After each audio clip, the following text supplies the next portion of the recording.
So here's a strange little fact about this very strange issue that we call retroactive jealousy. Many retroactive jealousy sufferers aren't actually jealous people. Many of them, and this fit my own description, this fit me back in the day, many of us, shall we say, are not typically the jealous type. We're not typically jealous people. In fact, in many cases, retroactive jealousy sufferers have basically no more contemporary-based normal jealousy. And if you're struggling with unwanted, intrusive thoughts, sometimes mental movies, or often obsessive curiosity about your partner's past relationships and/or sexual/dating history, you may hear the term retroactive jealousy and think, but I'm not jealous. What does this have to do with me? So in today's video, I want to share a little more about my own personal definition of retroactive jealousy and help sort of clear this up a bit.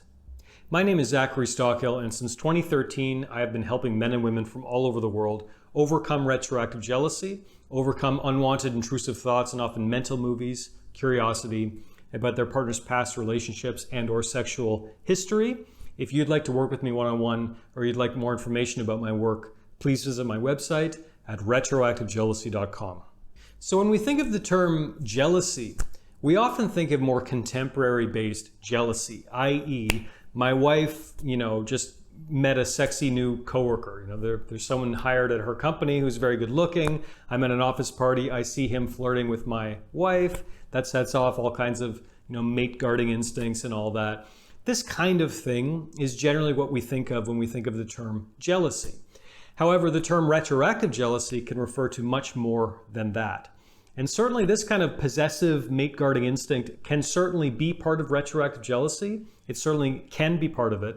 It isn't always part of it. And I think this is confusing for some people who are classical, typical retroactive jealousy sufferers who feel somewhat alienated by that term jealousy. So for me, and for I think most people, the term retroactive jealousy, or also known as retrospective jealousy or retrograde jealousy, generally refers to unwanted intrusive thoughts, often mental movies, what I call mental movies, very vivid pictures and scenes in your brain, and often a really intense curiosity around your partner's past relationships and/or sexual/dating history.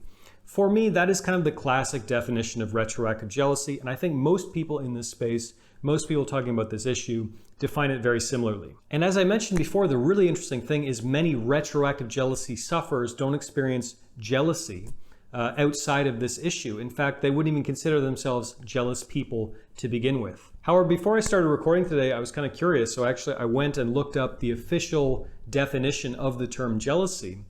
And part of that definition, one of the aspects of that definition, is a certain inclination to be possessive of one's belongings in a certain sense.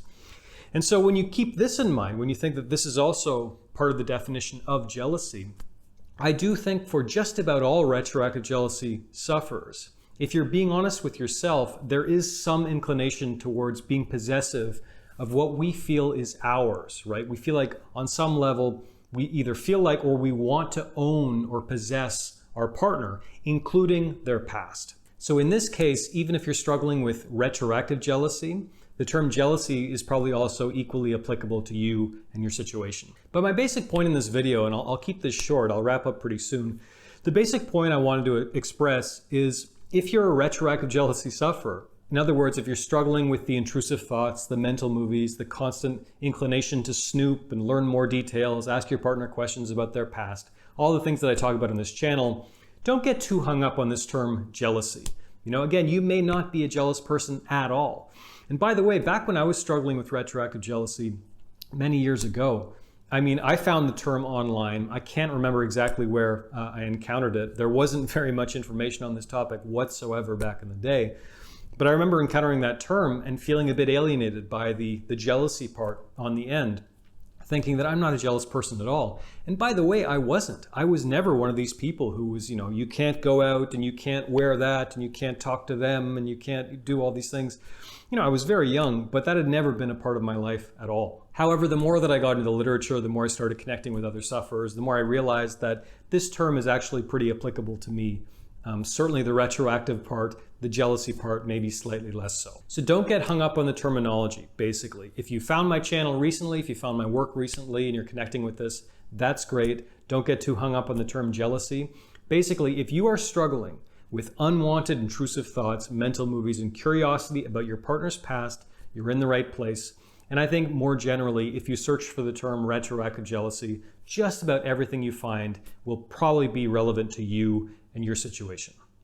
Thanks very much for watching. Thanks for following along today. I hope you got something out of this. And if you did, please take a minute and let me know by clicking the like button below, making sure you comment on this video, telling me what you think. Good, bad, ugly, I would really like to hear it. Please also make sure you subscribe to my channel to be notified of new videos moving forward. Thanks again for watching, and I will talk to you again very soon.